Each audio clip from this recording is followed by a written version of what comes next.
Haryana rail infrastructure development corporation द्वारा Haryana orbit rail corridor जो कि पलवल और सोनीपत से होके गुजरेगा वाया गुड़गांव, ये बुधवार को दो महत्वपूर्ण वायाडक्ट जो कि नूह और सोना में बनने हैं उसके ऊपर बहुत बड़ी क्लैरिटी आ गई। नमस्कार, मैं हूं Pradeep Mishra, the property Mishra show में आपका स्वागत है।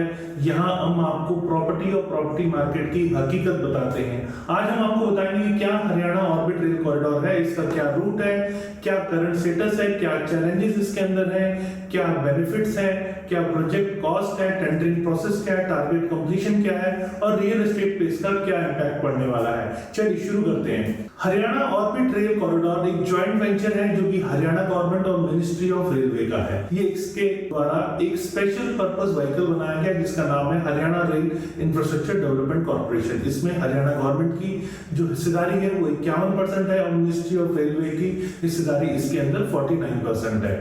जैसे कि मैंने बताया, हरियाणा ऑर्बिट रेल कॉरिडोर ये टोटल 126 किलोमीटर लंबा होगा जो कि पलवल से सीधा सोनीपत जाएगा और इसका रूट होगा सोना, मानेसर, खड़गोदा की broad gauge double railway line है और ये गुड्स भी कैरी करेगी और पैसेंजर भी कैरी करने वाली है। अब आपको बताते हैं कि आखिर इसका ऑब्जेक्टिव क्या है। Haryana rail infrastructure development corporation जो बनाएगी, इसका ऑब्जेक्टिव क्या है। देखिए, इसका ऑब्जेक्टिव है कि जो रेल के प्रोजेक्ट्स हैं स्टेट ऑफ हरियाणा, उनको आइडेंटिफाई करके उनको सही तरीके से बनाना और उसकी जो एक एक्टिव पार्टिसिपेशन है स्टेट गवर्नमेंट की प्लानिंग के अंदर कि रेलवे इंफ्रास्ट्रक्चर प्रोजेक्ट्स किस तरह प्लान हो पाए, उसके अंदर पूरी तरह पार्टिसिपेट करना और एक नोडल एजेंसी बनाना जो कि इस टाइप की रेलवे इंफ्रास्ट्रक्चर डेवलपमेंट के प्लान को इंप्लीमेंट कर सके और इसके अंदर पब्लिक प्राइवेट पार्टनरशिप को भी इनिशिएट कराना कि स्टेट गवर्नमेंट, स्टेक होल्डर्स और पब्लिक प्राइवेट पार्टनरशिप मिलके इस काम को करें तो इसमें ज्यादा फायदा होगा। अब करंट स्टेटस क्या है, अभी क्या स्टेटस चल रहा है। देखिए, अभी प्रोजेक्ट शुरू हो गया है और बहुत जगहों पे लैंड एक्विजिशन भी हो गई है। आप पटौदी के पास देखेंगे तो वहां काम भी शुरू हो गया है और इस प्रोजेक्ट की एक्सपेक्टेशन है कि एंड ऑफ 2026 या फर्स्ट क्वार्टर ऑफ 2027 तक ये प्रोजेक्ट पूरा कवर हो चुका होगा। और ये जैसा मैंने आपको बताया कि ये फ्राइट और पब्लिक पैसेंजर दोनों को कैरी करेगा, मतलब पूरे एंटायर रीजन में आप देखेंगे तो पब्लिक के लिए भी फायदा है और ट्रांसपोर्टेशन जो कि लॉजिस्टिक एक बहुत बड़ी समस्या है। अब तक आपको सिर्फ रोड का ही एक ऑप्शन नजर आता है, उस पर रेलवे ने बहुत काम किया है। तो फ्राइट कॉरिडोर भी एक तरह से ये बन रहा है जहां पर आप गुड्स भी इजीली एक दूसरे जगह पर कैरी कर सकते हैं। अब समझते हैं इसके अंदर आखिर चैलेंज क्या है।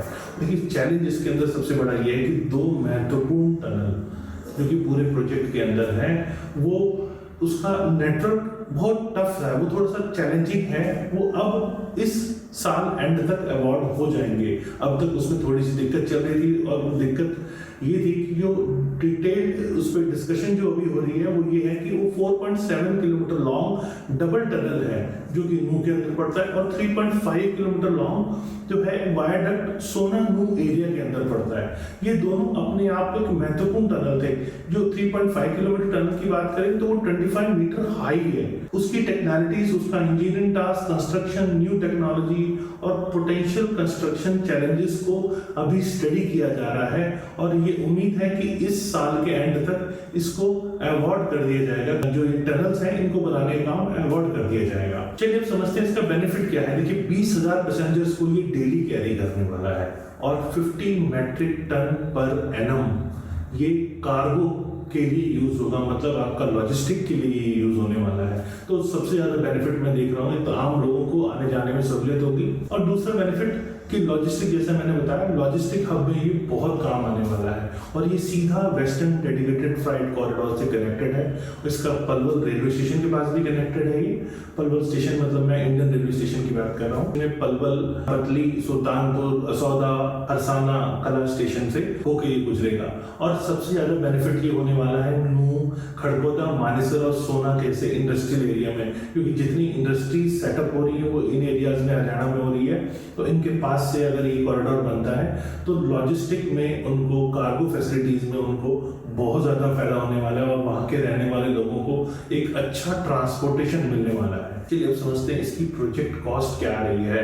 Cabinet committee economic affairs of government of India की है, उसने 5617 करोड़ रुपए इसके लिए अप्रूव किए हैं सितंबर 2020 के अंदर। अब बात करते हैं इसकी टेंडरिंग प्रोसेस इस टाइम पे क्या चल रहा है। देखिए, सबसे पहले तो मैंने आपको बताया जो दो मेजर डिफिकल्टीज थी इसके लिए टेक्निकल स्टडी चल रही थी, टेक्निकल पैरामीटर्स की, उसको अब काफी हद तक स्टडी कर लिया गया है और ये एक्सपेक्टेड है कि इस साल एंड तक इस पे टेंडरिंग पॉसिबल है।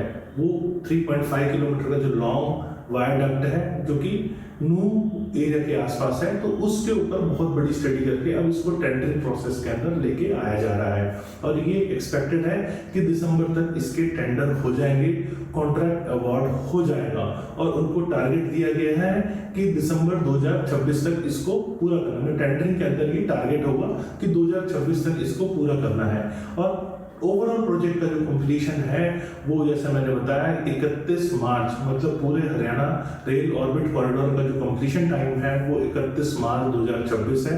लेकिन थोड़ा सा मैं एक्सटेंडेड यहाँ पे देख रहा हूँ, मैं अपनी तरफ से कहूँ तो मेरे को ये दिसंबर 2026 इसकी डेडलाइन दिख रही है। अब समझते हैं कि क्या इस पे रियल एस्टेट पे इम्पैक्ट पड़ने वाला है। देखिए, हरियाणा रेल ऑर्बिट कॉरिडोर एक ट्रांसपोर्टेशन का मीडियम है जो पब्लिक को भी इधर से उधर लेके जा रही है और साथ में गुड्स को भी लेके जा रही है। तो यहाँ सबसे ज्यादा फायदा जब ट्रांसपोर्टेशन, पब्लिक ट्रांसपोर्टेशन आती है तो उसका फायदा वहाँ के रियल एस्टेट को पड़ता है। सबसे ज्यादा फायदा जो है वो मैं देख रहा हूँ कि लोगों की लैंड प्राइसेस यहाँ बढ़ेंगे, यहाँ जॉब्स क्रिएट होंगे। जब इतना बड़ा सेटअप होगा तो यहाँ जॉब काफी क्रिएट होंगे, तो वर्किंग पॉपुलेशन जब आती है तो वहाँ के लैंड प्राइसेस बढ़ते हैं, वहाँ के रेजिडेंशियल एरिया की डिमांड बढ़ती है और जब रेजिडेंशियल एरिया की डिमांड बढ़ती है तो वहाँ कमर्शियल एरिया की डिमांड भी बढ़ती है। हाउसिंग रेंटल में काफ़ी इजाफा होता है। बहुत सारे लोग हैं ऐसे जो रेंटल ही इनकी इनकम होती है, तो जो उसके आसपास के एरिया में विलेजेस होते हैं वहाँ पे बहुत ज़्यादा वो रेंटल इनकम पे भी डिपेंड आने वाले टाइम पे हो जाती है। तो यहाँ पर रेंटल वैल्यू भी बढ़ी, लोगों की पर कैपिटा इनकम बढ़ी, जॉब अपॉर्चुनिटीज बढ़ी, माइग्रेंट पॉपुलेशन यहाँ पर आई और वहाँ के रहने वाले लोगों को भी जॉब अपॉर्चुनिटी मिली। तो ओवरऑल जब ये फायदा होता है तो इकोनॉमी बढ़ती है।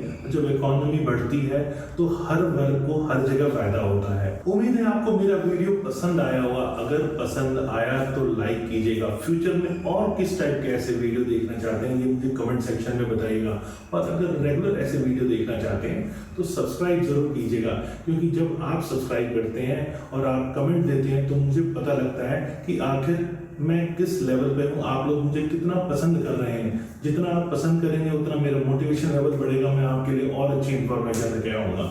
जय हिंद।